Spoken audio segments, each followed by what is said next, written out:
كيبور ملتي ميديا برودكشن. الرحمن الرحيم. الحمد لله رب العالمين، الصلاة والسلام على أشرف المرسلين وعلى آله وأصحابه أجمعين، وبعد. السلام عليكم ورحمة الله وبركاته. أولا نشكر الله تعالى وأمر در ربي خير نقلة الفنا ربي خير نكنجان قويا لا قويا قمشو قويا خيري قدون كيس جرتورت مسال مجالسا صالح توتا تجني خيال كيست ربنا قا ولين فيدي ولين تيسيسي. الحمد لله رب العالمين. التان سودان قويا لكن كايو قد أبا كايو قويا لكن كيسا قدان dhaabbanni tokko dhaabbata jedhamee kan beekamu kallattii garaagaraatiin ibsama. Dhaabbanni tokko dhaabbata ta'ee uf cimsaa uf ijaaraa akka deemu leenjii garaagaraatiin hubannoo garaagaraatiin.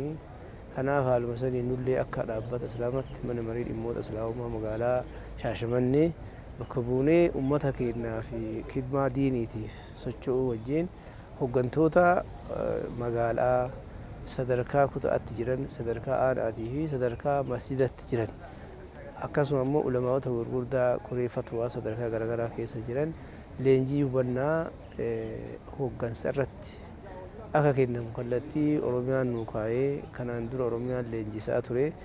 Erga leenjisee ammoo namoonni leenji'anii galan akka kutaatti magaalaatti yookaan godina itti galanitti akka leenjisan kallattii kaa'ee ture. Kallattii san fudhachuudhaan nullee barbaachisummaa isaatti amanuudhaan leenjii hooggansaa kana adda uummata keenyaa kennuuf asii wal geenne hundi keessanuu baga gammannee baga hirmaattanii isiniin jenna. Haaluma leenjii kana fudhataa oolleen leenjiin kun leenjii bu'aati.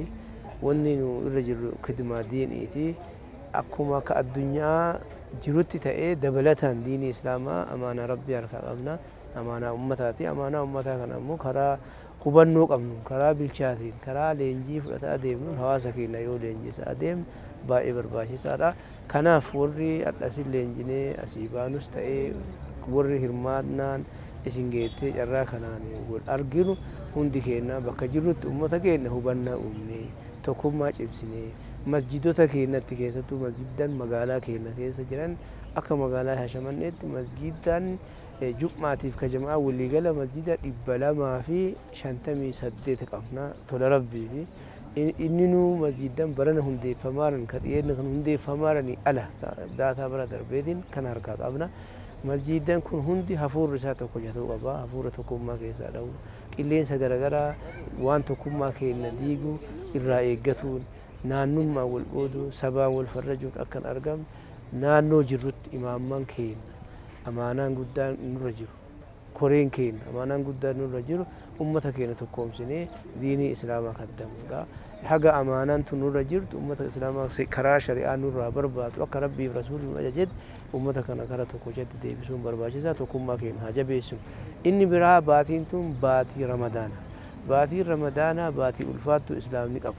Gabayaa guddootu isa keessa dalagama. Gabaa jumlaan islaamni itti daldala. Kanaaf bakka jirrutti imaammanii fi horee masjidota magaalaa keenyaa hundi isaa obboleeyyan keenya warra ramadaana kana soomuu dadhaban harka qalleeyyii ta'anii ollaa keenya jiran warra waan gammadanii ittiin fuxuura godhan ittiin suhuura kan hin qabne cinaa dhaabannee gammachuu keenya isaaniin geenne akka waliin sooma keenya dabarsinu akka gammachuun dabarsinu jechuudha.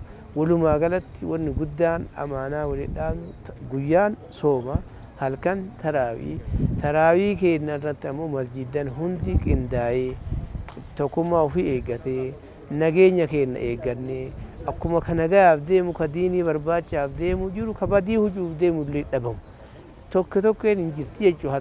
Hattuu akkasii ofirraa eegnee looxee galtuu waan garaagaraa nu jalaa balleessuuf deemtu ka ammoo islaamaa fakkaattee tokkummaa keenya diiguuf deemtu ofirraa eegnee salaanni keenya karaa nagayaatiin soomni keenya karaa nagaatiin xumurannee warra iidatti gahee iidallee karaa nagaatiin salaatu rabbi nu haa taasisu jechaa.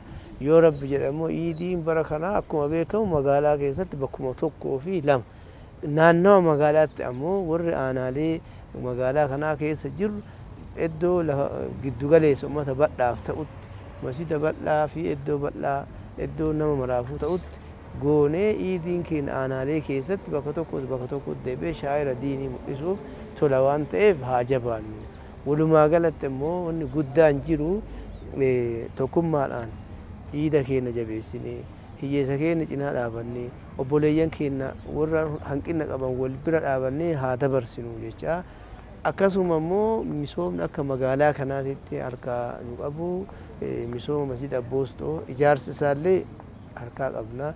Akkasuma immoo gamoo bitamee maqaa uummata islaamaatiin bitamee harka islaamaatiin deebi'ee obboleeyyan keenya mana ofii dhuunfaa baankii qabsiisanii gamoon kun uummata islaamaatiin bitame mana san hidhaa baasuuf ammoo qarshiin kun kafaltiin isaa marsaan kafalamaa deemee bakka deema. Alhamdulillah haga ammaa marsaa 3 kafallee marsaa arfaffaa itti qophoofneerra. Marsaa arfaffaaf shanaffaallee ramadaanuma kana keessaa bahuu qabna waan ta'eef xiiqofnee miira keessa gallee diinii keenyaaf kalee akkuma dhaabannu xaxxallee dhaabannee misooma kana gahee masjiddaniif ramadan hin jira waan ta'eef koreen hin beekanii imaaman hin beeku gahee masjida isaatiif ramadame namni maruu keessaa bahee kafaltiin kun bakka deebi'ee manni namoota hidhaa bahuu qabaa jechuufi walumaa galatti sooma gaarii taraawii gaarii salaata gaarii rabbi nu haa taasisu warra jahannamiin jala ataqimee jannata argatu rabbi nu haa taasisu hundi keenya jabaannee khayriin haa dabarsinu yaa sallallahu ala khayri khalqihi wa ala alihi wa ashabihi ajma'iin billahi tawfiq wa salaamu alaykum wa rahmatullahi wa barakatuh. Kebor Multimedia Production.